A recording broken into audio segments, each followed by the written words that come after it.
પાકિસ્તાન સાથે સંપર્ક ધરાવતા બે શંકાસ્પદ ઝડપાયા। દ્વારકાના ભાણવડમાંથી પોલીસે બે શંકાસ્પદોને ઝડપ્યા। તણાવની સ્થિતિમાં પાકિસ્તાન સાથે સંપર્કમાં હતા।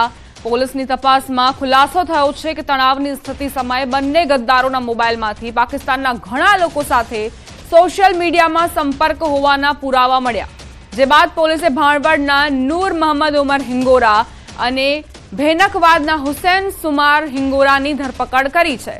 વડી તણાવની સ્થિતિ સમયે એક વ્યક્તિને આરોપીઓએ જાનથી મારી નાખવાની ધમકી પણ આપી હતી।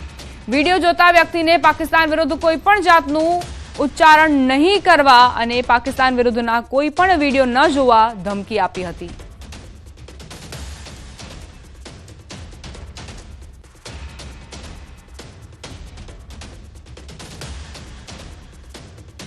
સંવાદદાતા મુકુંદ જોડાઈ ગયા છે વધુ જાણકારી સાથે। મુકુંદ, ભાણવડમાંથી જે બે શંકાસ્પદો ઝડપાયા છે તેમની પર શું આરોપ? જી, વાત કરવામાં આવે તો ભાણવડ પંથકમાંથી પાકિસ્તાન સાથે સંપર્ક ધરાવતા બે વ્યક્તિઓ ઝડપાયા હતા। વાત કરીએ તો ભાણવડ પંથકના મુકેશ રણુલભાઈ ખીચ નામના જે વ્યક્તિ હતા તે ભારત અને પાકિસ્તાન વચ્ચેના યુદ્ધના જે સમાચારના વિડીયો જોઈ રહ્યા હતા, ત્યારે પાકિસ્તાન પ્રેમ ધરાવતા બે આરોપીઓ એ ફરિયાદીને ધમકી આપી હતી અને પાકિસ્તાન વિરુદ્ધ કંઈ પણ બોલશો તો જાનથી મારી નાખશો તેવી ધમકી આપતા સમગ્ર મામલે મુકેશભાઈ ખીટે ભાણવડ પોલીસ મથકમાં ફરિયાદ નોંધાવી હતી અને બંને આરોપીઓને ભાણવડ પોલીસે ઝડપી લીધા હતા અને તપાસ હાથ ધરતા જે આરોપીઓ છે તે બંને આરોપીઓ પાકિસ્તાન સાથે સંપર્ક ધરતા હોય તેવું જાણવા મળ્યું હતું। સમગ્ર મામલે પોલીસે વધુ તપાસ હાથ ધરી છે। જી, આભાર મુકુંદ જાણકારી આપવા માટે।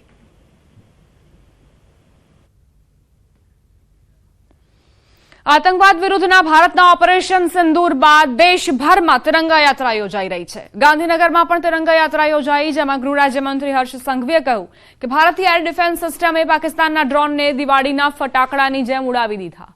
આ સાથે તેમણે સેનાના જવાનોને અભિનંદન પણ પાઠવ્યા હતા। ગૃહ રાજ્યમંત્રી હર્ષ સંઘવી જેઓ તિરંગા યાત્રામાં પહોંચ્યા અને ઠેર ઠેર જ્યારે ઉજવણીનો માહોલ ચાલી રહ્યો છે ત્યારે હર્ષ સંઘવીએ પાકિસ્તાનને પણ જવાબ આપ્યો હતો। તેમણે કહ્યું કે પાકિસ્તાન જેના ડ્રોનને દિવાળીના ફટાકડાની જેમ ભારતીય સેનાએ ઉડાવી દીધા, એટલો દમખમ છે ભારતીય સેનામાં। દિવાળીના ફટાકડાની જેમ એક પછી એક પાકિસ્તાની ડ્રોનને ઉડાવી લેવામાં ભારતીય ડિફેન્સ સિસ્ટમે ખૂબ મોટો ભાગ ભજવ્યો છે। આ મજબૂત નિર્ણય બદલ દેશના લોકપ્રિય પ્રધાનમંત્રી આદરણીય શ્રી નરેન્દ્રભાઈ મોદીને નતમસ્તક વંદન થઈને એમને એમના નિર્ણયોને ખૂબ ખૂબ અભિનંદન આપીએ છીએ। ઉત્તર પ્રદેશના લખનૌમાં સ્લીપર બસમાં લાગી આગ લાગતા 5 મુસાફરોના મોત નીપજ્યા। બસમાં 70 લોકો સવાર હતા। મુસાફરો પોતાનો જીવ બચાવવા બસમાંથી કૂદ્યા હતા। બસ બિહારથી દિલ્હી જઈ રહી હતી।